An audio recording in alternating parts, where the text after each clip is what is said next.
तो हुआ यह है कि हाल ही में नई दिल्ली में एक बैठक हुई। देखने में तो छोटी थी, पर इसने एक बहुत बड़े बदलाव का इशारा दे दिया है। चलिए जरा समझते हैं कि भारत और यूएई के बीच ये नया रक्षा समझौता आखिर है क्या और इसके मायने क्या हैं।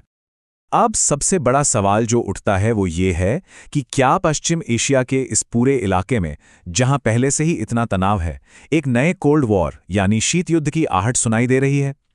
यही सवाल इस पूरे मामले की जड़ है, क्योंकि इसी तनाव के बीच भारत और यूएई की ये नई दोस्ती परवान चढ़ रही है।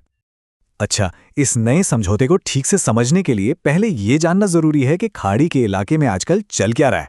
समझ लीजिए कि ये एक बहुत ही पेचीदा शतरंज की बिसात है और इसी माहौल में ये नई साझेदारी हुई है। देखिए, पश्चिम एशिया का माहौल आजकल गर्म क्यों है, इसकी कई वजह हैं। एक तरफ ईरान में प्रोटेस्ट चल रहे हैं, दूसरी तरफ गाजा में सीज फायर का कुछ अता पता नहीं है, और ऊपर से अमेरिका के तेवर भी बदले बदले से लग रहे हैं। कुछ एनालिसिस तो यहां तक कह रहे हैं कि 2025 तक कतर पे इजरायली बमबारी भी हो सकती है, जो इस नाजुक हालात को और भी खराब कर देगी। और इसी तनाव के बीच एक और बड़ी कहानी चल रही है। यूएई और सऊदी अरब कभी ये पक्के दोस्त हुआ करते थे, पर अब एक दूसरे के खिलाफ खड़े हैं।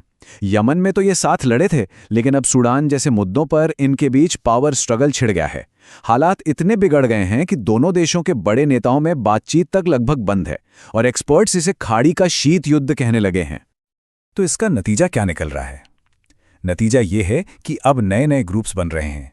एक तरफ सऊदी अरब पाकिस्तान और तुर्की के साथ मिलकर एक डिफेंस डील करने की कोशिश में है। अगर ऐसा होता है तो ये पूरे इलाके का पावर बैलेंस बदल सकता है और भारत के लिए नई मुश्किलें खड़ी कर सकता है। तो ये सब जो चल रहा है, इसी के बीच हम आते हैं अपने आज के मेन टॉपिक पर। भारत और यूएई के बीच हुआ ये ऐतिहासिक समझौता, जो इस इलाके के रिश्तों में एक बिल्कुल नया चैप्टर शुरू कर रहा है। तो ये रणनीतिक रक्षा साझेदारी आखिर है क्या चीज? सीधे शब्दों में कहें तो ये भारत और यूएई के बीच सिक्योरिटी कोऑपरेशन का एक फॉर्मल अग्रीमेंट है। और इसे ऐतिहासिक क्यों कहा जा रहा है? क्योंकि ऐसा पहली बार हो रहा है कि भारत किसी खाड़ी देश के साथ इस तरह का कोई डिफेंस पैक्ट कर रहा है। इसका असली मतलब क्या है? मतलब ये है कि भारत और यूएई का रिश्ता अब सिर्फ पैसे, ट्रेड तक ही सीमित नहीं है। ये दोस्ती अब इकोनॉमिक पार्टनरशिप से आगे बढ़कर सिक्योरिटी जैसे बहुत ही सेंसिटिव एरिया में जा रही है, और ये एक बहुत बहुत बड़ा स्ट्रेटेजिक शिफ्ट है। लेकिन सवाल ये है कि सुरक्षा जैसे मामले में इतना बड़ा कदम उठाने का भरोसा आया कहां से? तो इसकी जड़ें हैं दोनों देशों के बहुत पुराने और मजबूत आर्थिक रिश्तों में। चलिए देखते हैं ये नींव कितनी गहरी है। यहां तो आंकड़े ही सारी कहानी बता देते हैं। यूएई आज भारत का तीसरा सबसे बड़ा ट्रेडिंग पार्टनर है और दूसरा सबसे बड़ा एक्सपोर्ट डेस्टिनेशन। मतलब दोनों देश एक दूसरे पर आर्थिक रूप से बहुत ज्यादा निर्भर हैं, और यही भरोसा इस नई सुरक्षा साझेदारी की बुनियाद है। और बात यहीं खत्म नहीं होती।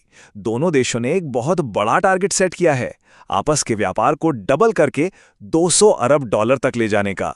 ये एक बहुत बड़ा लक्ष्य है। इतना ही नहीं, हाल ही में 3 अरब डॉलर की एक नई एलएनजी डील भी साइन हुई है। ये दिखाता है कि इकोनॉमिक कोऑपरेशन लगातार बढ़ता ही जा रहा है। अब ये जो नई डील्स हो रही हैं, ये उस बड़े समझौते को और मजबूत करती हैं जो 2022 में साइन हुआ था, यानी कॉम्प्रिहेंसिव इकोनॉमिक पार्टनरशिप अग्रीमेंट। यही वो बुनियाद है जिस पर अब सुरक्षा की एक नई मंजिल खड़ी की जा रही है। पर जैसा कि हमेशा होता है, ये सब इतना सीधा साधा नहीं है। इस नई पार्टनरशिप के साथ भारत को इस इलाके की दुश्मनी के बीच एक बहुत ही नाजुक बैलेंस बनाना होगा। ये एक तरह की कूटनीतिक रस्सी पर चलने जैसा है, जहां जरा सी चूक बहुत भारी पड़ सकती है। तो सवाल ये उठता है कि जब इलाके में इतनी गड़बड़ है, तो फिर भारत इतना बड़ा रिस्क ले ही क्यों रहा है? इसका जवाब छिपा है खाड़ी में भारत के अपने हितों में। आखिर दांव पर लगा क्या है? बहुत कुछ। खाड़ी के देशों में करीब करीब 1 करोड़ भारतीय रहते हैं। भारत की एनर्जी की ज़रूरतें यहीं से पूरी होती हैं, और जो बड़े बड़े प्रोजेक्ट्स हैं, जैसे कि India middle east Europe economic corridor, वो भी इसी इलाके की शांति पर टिके हैं। तो आप समझ सकते हैं कि भारत के लिए इस इलाके में शांति बनाए रखना कोई चॉइस नहीं, बल्कि एक ज़रूरत है। जाहिर है भारत को भी इन चिंताओं का अंदाज़ा है, इसीलिए वो बहुत संभल कर अपनी बात रख रहा है। विदेश सचिव विक्रम मिश्री का ये बयान उसी तरफ इशारा करता है। इसमें साफ कहा गया है कि इस समझौते का मतलब ये बिल्कुल नहीं है कि भारत इस इलाके के किसी भी झगड़े में कूदेगा। भारत दुनिया को ये मैसेज देना चाहता है कि वो किसी का पक्ष नहीं ले रहा है। चलिए अब बात करते हैं कि आगे क्या और भारत के सामने सबसे बड़ी चुनौती क्या है। तो असली चुनौती, या कह लें कि सबसे बड़ा सिरदर्द, यही है। भारत को यूएई जैसे दोस्तों के साथ पार्टनरशिप तो मजबूत करनी है, लेकिन साथ ही ये भी ध्यान रखना है कि वो खाड़ी की इस पेचीदा दुश्मनी में ना फंस जाए। यही वो पतली लाइन है जिस पर आने वाले कई सालों तक भारत की विदेश नीति को चलना होगा। इस मुश्किल रास्ते पर चलने के लिए भारत को 3 बातों का ध्यान रखना होगा। पहला, रणनीतिक संयम, मतलब किसी भी झगड़े में कूदने की जल्दबाजी नहीं। दूसरा, कूटनीतिक संतुलन, यानी सबके साथ रिश्ते बनाकर चलना। और तीसरा, सतर्क भागीदारी, मतलब अपने फायदे के लिए पार्टनरशिप करना, लेकिन बहुत होशियारी से।